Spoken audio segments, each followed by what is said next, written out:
Welcome back to the show, everybody. We got a great one lined up for you today. By the way, XRP is on the move. Yeah, it's moving on up, baby, and it's reached an incredible price point, and we're going to talk about that and hear from a couple different technical analysts that have been spot on this entire time, leading us down the path. And we're also going to talk about this. Did we get a signal of international cooperation? And I'm not just talking about the World Economic Forum letter for which Brad Garlinghouse from Ripple was a co-author. Washington finally waking up to crypto and the lack of legislation? Let's hope so.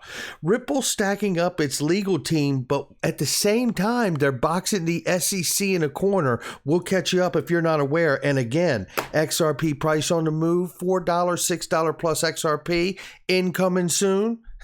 Somebody roll that beautiful intro. This is Digital Perspectives with Brad Kimes.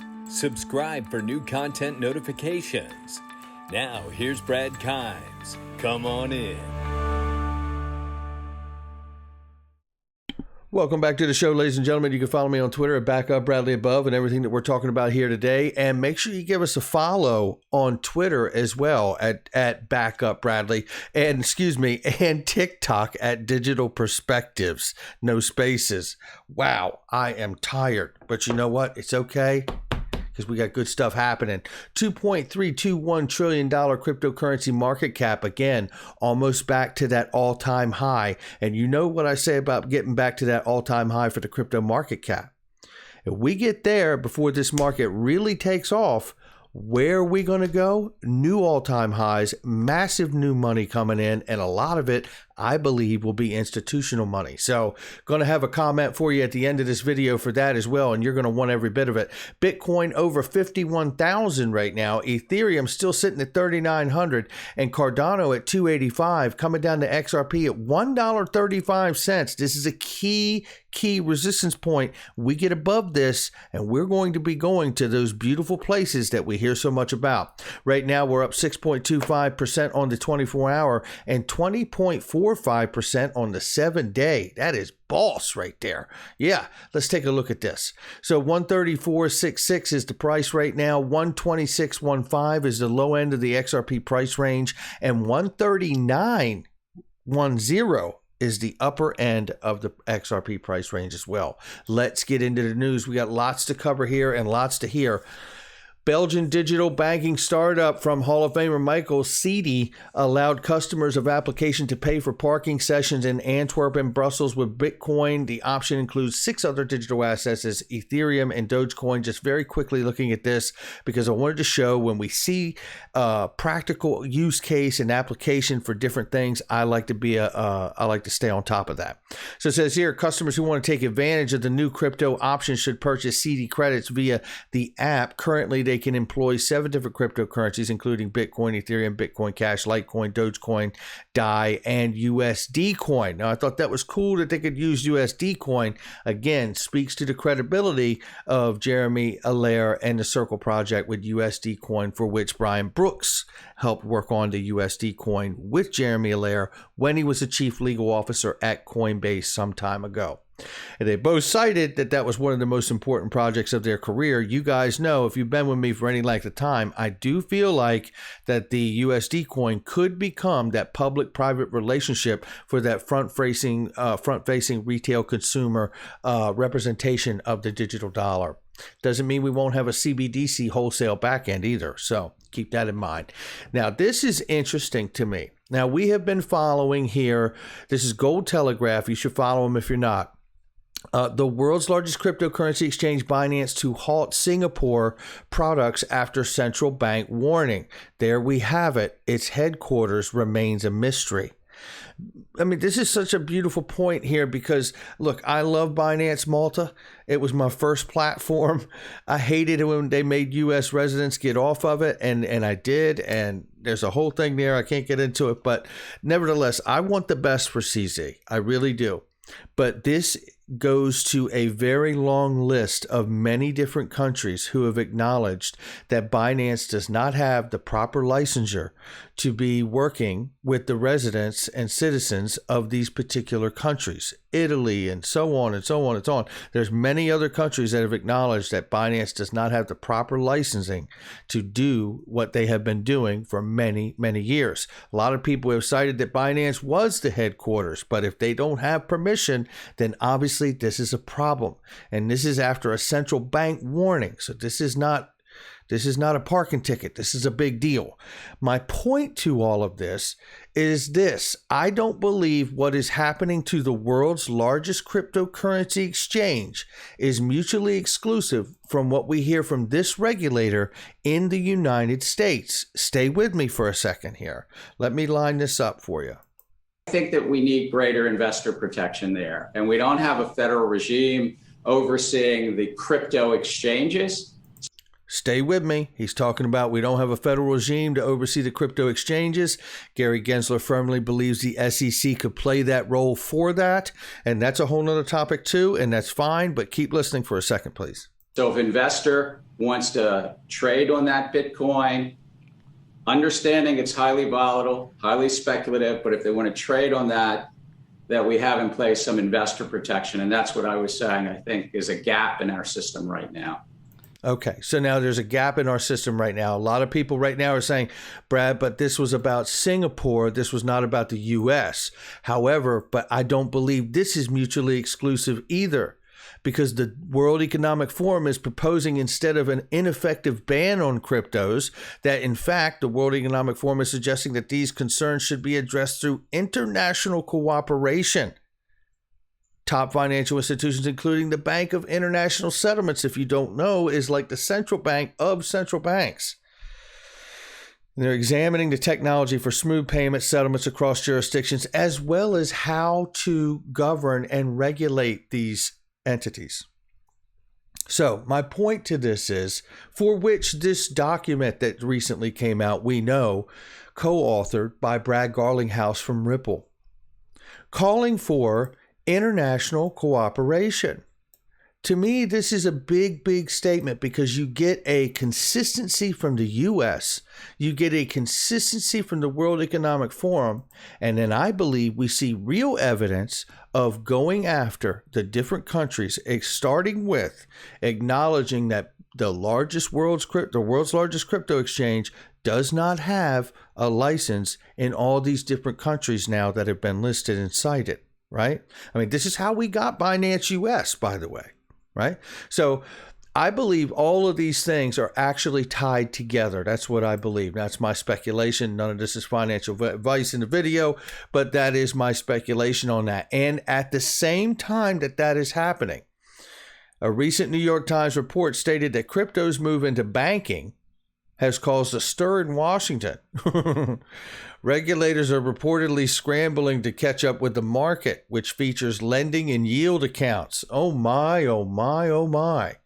And listen, it doesn't stop there, because first of all, I do believe that Congress recognizes that lack of legislation that needs to be there. And truthfully, adopting something as simple as the Securities Clarities Act from Tom Emmer could provide that early clarity to allow the market to move and allow innovation to play out and prove out that what practical applications of these technologies actually work and which ones don't. And then at that point, 12 months or 18 months from now, after you have that Securities Clarity Act and maybe even a regulatory sandbox to define some other parameters, and then a year or 18 months from now, you could put some real legislation in place because you understand what actually works and what doesn't, right? The worst thing we would ever could get from Congress is some kind of legislation that just doesn't work based on what's actually out here. So Ripple attorney seems to almost guarantee that BTC and Ether and XRP documents that the SEC refuses to turn over will absolutely exculpatory and potentially end the case. It's as if the Ripple defense team knows something the public doesn't. And let's remember, there's a lot of the Ripple defense team that are former SEC officials. They may actually know something from the time that they were there. But it doesn't stop there, because if you didn't catch it, Errol Goulet is a new recent addition to the Ripple legal team. and he is experienced in dealing with federal and state regulator investigations and enforcement actions, and he has an incredible track record. But it doesn't stop there. Anna R. Gressel is a senior commercial litigation associate, and this is interesting because she's very good at settlements, SEC settlement with hedge fund, and all of that goes with it. So now we have somebody brought in for their experience with federal regulators, federal and state level. And now we have another new legal team member who specializes in settlements, especially with the SEC. Now, it is my speculation. And you know what? If you're hearing my voice, you too are a speculator. And we don't have to speculate the same things. But I can tell you right now, I'm speculating that they brought these people on so they could start working on getting a settlement. And if, in fact, we are seeing the SEC, they are refusing to cough up the documents that Ripple wants, this may be one of those keystone points, one of those tipping points to take them to the conversation of a settlement. Looking right here, XRP price is reacting over the weekend. As you know, XRP just broke through that 4-month all-time high at 138. Shout out to Crypto Maniac 101. Give him a follow. And Dark Defender confirmed. Everything that we've been seeing is on track here. And then there's even an article that covered Dark Defender, which reminds us that once we get past above the 120, which we did, and then we're eyeing higher levels of 135, which we are working on right now at that level, we will be followed by the 244 mark and eventually a bounce above $6.39. Now, I am here for 4 and 5 digits, but let me tell you, we got to get to these places before we can have those conversations. And we got to have the fundamental news accomplished. We have to have some kind of legislation that defines these payment networks. Because for me, the cryptocurrency, digital assets that I'm invested in, I believe ultimately are a new form of payment network. And that's my speculation and my own perspectives for my investments. And you got to do that for yourself as well. But before we get out of here, I want you to hear 2 things. I want you to hear this little clip from Coins Kid, and then I want you to hear something that really, really aligns with what we say on this channel after this clip from this video. Let's check it out. You're very, very bullish, very, very strong here for XRP. It's looking really, really good. And hopefully we've got this ABC correction in here done. Like I said to you, you can have a double bottom, basically come up like this, like that. Wave 2 done, boom, see you later. Do you understand that? You got your double bottom in there. Do you see that? Descending triangle, double bottom, whatever you want to call it. You're broken out. You're looking at retesting this eye. You break that eye, back test and turn it to support, which is potentially what you're looking like you're going to do. You're looking at continuation because you've got a technical target from this cup and handle right now. Okay, so right now, if you continue to break out here and hold this as support, you will be looking at a $2.22 price tag for XRP. That's where it's trying. Now, how about that? If we can break out and stay above the 135 zone, we're going to be right there, which is interesting because that's exactly what we're talking about. 222, 244. These analysts are aligning so much. It is frightening to me. And I mean in the best way, right? So this is very exciting to me when I see many different technical analysts really aligning, reading the tea leaves, as they say, and using all their different charting tools and coming up with the same destination. Very, very exciting for me. Let's keep listening just really quickly here. Want to get to, okay? It's going to come up here, get to it eventually. That's a technical target. Okay, so that's what it's trying to get to at the moment, coupled with the fact that you're in that impulsive wave. And once again, you know, you start to break this high here, that high there, you're looking at a monster impulsive wave to the upside here. Okay, and a lot of people think that that's where I think the end of the bull run is. I don't, unless we roll over there, create another wave structure, you know, not into the bear. We're looking at continuation. I want to reassure you of that. These are still my technical targets. You know, I did have a few comments yesterday on the videos that I'm sidetracking and I'm you know, I'm sort of backing off these projections. No, I'm not. I'm telling you that if we come up here and we get overextended 1618, have an ABC correction, you're looking at a new waveform. Do you understand that? It's just dependent on how deep this correction is. That if we can lose key level support, i.e. start to fall under this green trend line, then potentially you could enter a bear market. But there's no bear market here.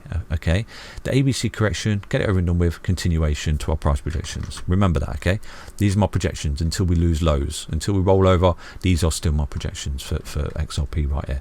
But And that is remarkable. So 222, 244 area, and then 441, 837, and as we know, $13 and $27 all still in play.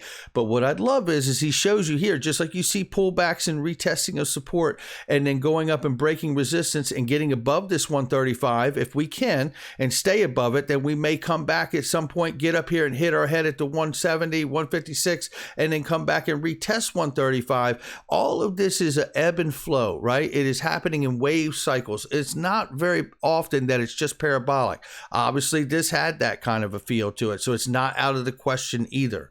But I think this is where people end up losing patience, because it just doesn't go from 132 today or 135 or wherever we are to $4. Like, how come it just didn't straight go up there? That's usually not very healthy, but nevertheless, it's not impossible, because XRP has had history where it does parabolic moves. So we will keep an eye on that as well. One thing I wanted to leave you with that really aligns with what we say here on this channel is watching the macro, which is the cryptocurrency market cap, the first thing that I talk about every single day.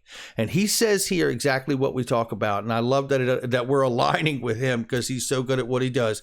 Wait until the total crypto market cap breaks its all-time high. You haven't seen anything yet. Remember, Coins Kid Crew, we are in a corrective phase of a bull market, not a bear market. A bear market will come, and when it does, I'll holler bear, not bull.